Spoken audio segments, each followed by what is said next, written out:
यह सिंदूर की लाली शौर्य की कहानी है, भारत के मस्तक पर वीरता की निशानी है। उन्होंने एक बार भी हमसे यह नहीं पूछा कि हमारी सेनाओं ने दुश्मन के कितने विमान मार गिराए। तो उनका प्रश्न यह होना चाहिए, क्या भारत ने आतंकवादी ठिकानों को तबाह किया? तो उसका उत्तर है हां। आज मैं आपकी अनुमति से ऑपरेशन सिंदूर से जुड़े कुछ महत्वपूर्ण तथ्यों और विषयों को सदन के समक्ष रखने के लिए यहां खड़ा हूं।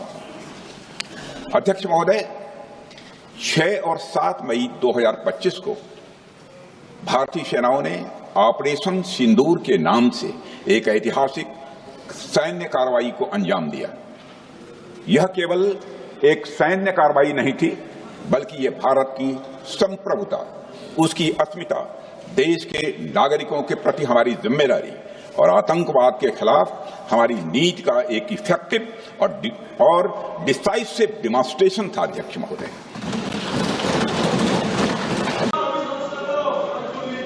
अध्यक्ष महोदय, सबसे पहले तो मैं आपके माध्यम से सदन के सभी दलों के, मैंने जितने भी हमारे सम्मानित सदस्य हैं, उनके प्रति आभार व्यक्त करना चाहता हूं कि ऑपरेशन सिंदूर की जो शानदार कामयाबी हासिल हुई है, उस पर चर्चा करने के लिए आज सदन पूरी तरह से तैयार है।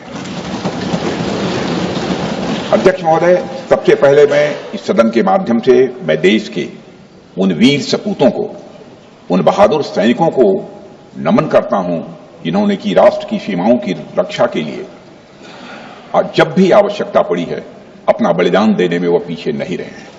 आज भी वह तैयार हैं और आज भी वह तत्पर हैं। साथ ही मैं उन सैनिकों की स्मृति को भी अध्यक्ष महोदय नमन करता हूं, जिन्होंने की भारत की एकता और अखंडता सुनिश्चित करने के लिए अपना सर्वस्व बलिदान कर दिया। मैं पूरे देश की तरफ से सेनाओं के सभी जवानों के प्रति कृतज्ञता व्यक्त करता हूं। अध्यक्ष महोदय, हमारी सेनाओं द्वारा की गई वेल कोऑर्डिनेटेड स्ट्राइक्स ने 9 टेररिस्ट इंफ्रास्ट्रक्चर टारगेट्स को प्रिसीजन के साथ, सटीकता के साथ हिट किया और इस सैन्य कार्रवाई में एक अनुमान के अनुसार 100 से अधिक आतंकवादी, मैं बहुत संभल कर बोल रहा हूं अध्यक्ष महोदय, हमारी फिगर गलत ना होने पाए, फिगर इससे बहुत अधिक है।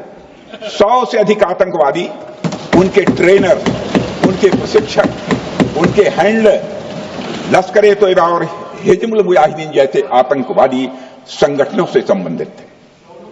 ये वही आतंकी संगठन हैं जिन्होंने पाकिस्तान की सेना और आईएसआई का, जिन्हें खुला समर्थन प्राप्त है। अध्यक्ष महोदय, 7 मई 2025 को रात्रि 1:05 भारतीय सशस्त्र बलों ने ऑपरेशन सिंदूर प्रारंभ किया,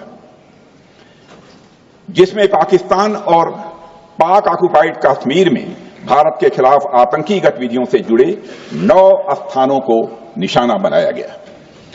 इसमें पीओके के मुजफ्फराबाद में सवाई नाला और सैयदना बिलाल कैंप, कोटली में मस्जिद अब्बास व मसवर रहील शाहिद कैंप, कोटली में गुलपुर कैंप, भिम्बर में बरनाला कैंप, कोटली में अब्बास कैंप और पाकिस्तान के पंजाब प्रांत में बहावलपुर, मुहिदके और सरजाल और मेहमुना जोया शामिल थे।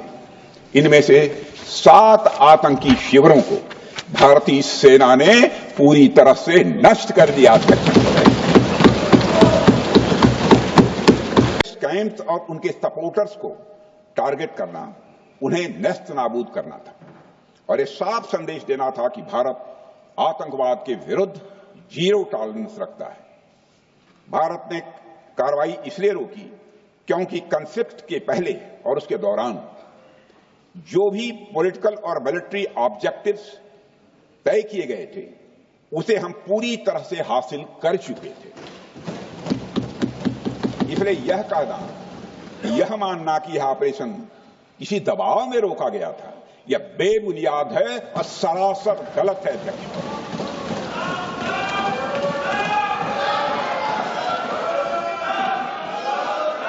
मैं सदन को फिर से आश्वस्त करना चाहता हूं अपने राजनैतिक जीवन में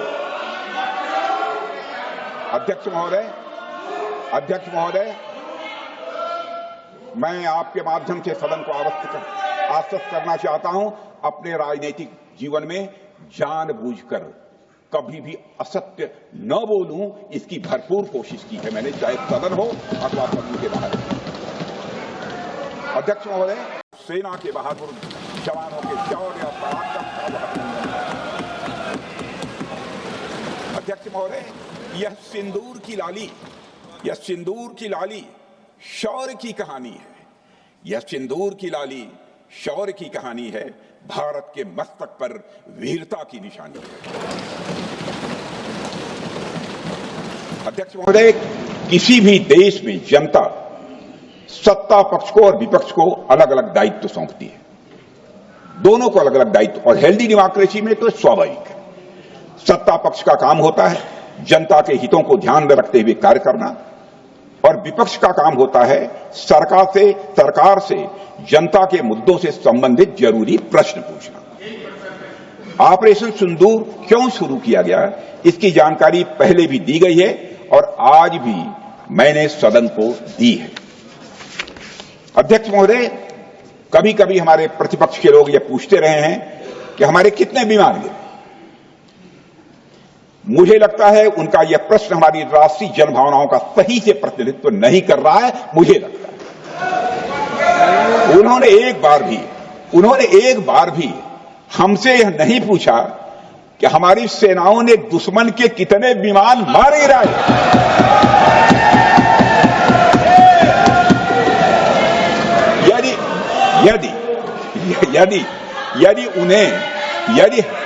यदि उन्हें प्रश्न पूछना ही है अध्यक्ष महोदय, तो उनका प्रश्न यह होना चाहिए, क्या भारत ने आतंकवादी ठिकानों को तबाह किया? तो उसका उत्तर है हां।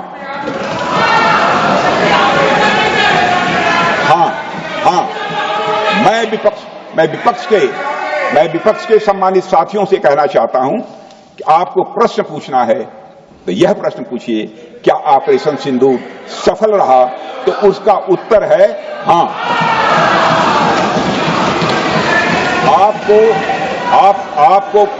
आपको प्रश्न पूछना है तो यह प्रश्न पूछिए कि जिन आतंकियों ने हमारी बहनों, हमारी बेटियों का सिंदूर मिटाया, क्या हमारी सेनाओं ने ऑपरेशन सिंदूर में उन आतंकियों के आकाओं को मिटाया? तो इसका उत्तर है हां। और आपको प्रश्न पूछना है तो यह पूछिए कि इस ऑपरेशन में क्या हमारे जाबाज सैनिकों को कोई क्षति हुई है? तो उसका उत्तर है नहीं। अध्यक्ष महोदय, लक्ष्य जब बड़े हो तो अपेक्षाकृत छोटे मुद्दों पर हमारा ध्यान नहीं जाना चाहिए। लक्ष्य बड़े हों तो छोटे मुद्दों पर, अपेक्षाकृत जो छोटे मुद्दे होते हैं कंपैरेटिवली, उन पर ध्यान नहीं जाना चाहिए, क्योंकि छोटे मुद्दों पर ही ध्यान देते रहने से देश की सुरक्षा और सैनिकों के सम्मान और उत्साह जैसे बड़े मुद्दों से ध्यान हट सकता है, जैसा कि विपक्ष के हमारे कुछ साथियों के साथ हो रहा है। अब चूंकि विपक्ष के मित्र ऑपरेशन सिंदूर को लेकर उचित प्रश्न नहीं पूछ पा रहे हैं, तो उन्हें मैं क्या बताऊं अध्यक्ष महोदय।